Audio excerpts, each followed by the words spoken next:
اللهم صل على محمد وعلى آل محمد كما صليت على إبراهيم وعلى آل إبراهيم إنك حميد مجيد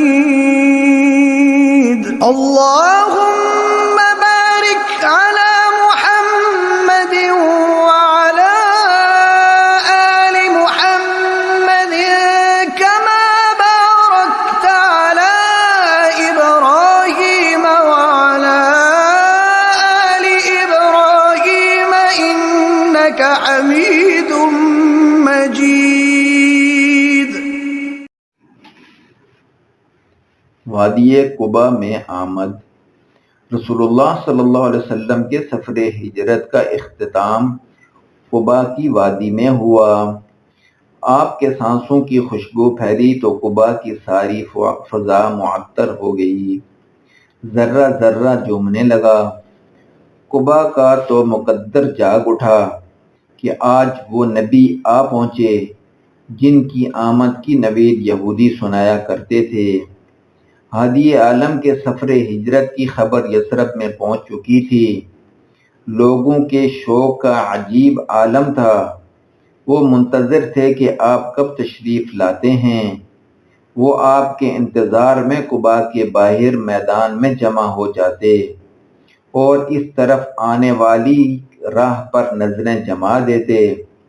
جب آپ کا قافلہ کہیں نظر نہ آتا تو پرمجدہ دل کے ساتھ گھروں کو واپس لوٹ آتے۔ تیسرے دن وہ بجھے دل کے ساتھ واپس آ گئے کہ ان کے عظمتوں والے مہمانوں کے قدموں نے ابھی تک اس سرزمین کو اپنی برکتوں سے سرفراز نہیں فرمایا۔ تھوڑی ہی دیر بعد ایک یہودی وہاں سے گزر رہا تھا کہ ایک ٹیلے پر سے اسے دور سے آتا ہوا وہ مبارک قافلہ نظر آ گیا جس میں حضور صلی اللہ علیہ وآلہ وسلم، ان کے یار غار حضرت ابوبکر صدیق اور عامر بن فہیرہ شامل تھے۔ قافلے کو دیکھ کر یہودی کی محویت کا عجیب عالم تھا۔ پھر وہ انصار کو پکارنے لگا اور یہ خوشخبری سنانے لگا کہ جن کا تم انتظار کر رہے تھے وہ آ گئے ہیں۔ آواز سنتے ہی انصار کی روح تک خوشی اور مسرت سے جھوم اٹھی۔ وہ ایک دوسرے کو مبارکباد دیتے ہوئے میدان حرا کی جانب بھاگ اٹھے۔ وہ پکار رہے تھے، اللہ کے رسول تشریف لے آئے، اللہ کے نبی تشریف لے آئے۔ یہ پیر کا دن اور 8 ربیع الاول 23 ستمبر تھی۔ بعض روایات میں 12 ربیع الاول بھی ہے۔ اللہ تعالیٰ نے اپنے محبوب کو بحفاظت ان لوگوں میں پہنچا دیا جو آپ کی چاہت اور محبت میں دیوانے ہو رہے تھے۔ امام محمد بن یوسف شامی کے مطابق قباء میں جس قبیلہ کو آپ کی میزبانی کا اعزاز حاصل ہوا وہ عمرو بن عوف تھا۔ حضور کا قیام اس قبیلے کے سردار کلثوم بن الحدم کے ہاں تھا۔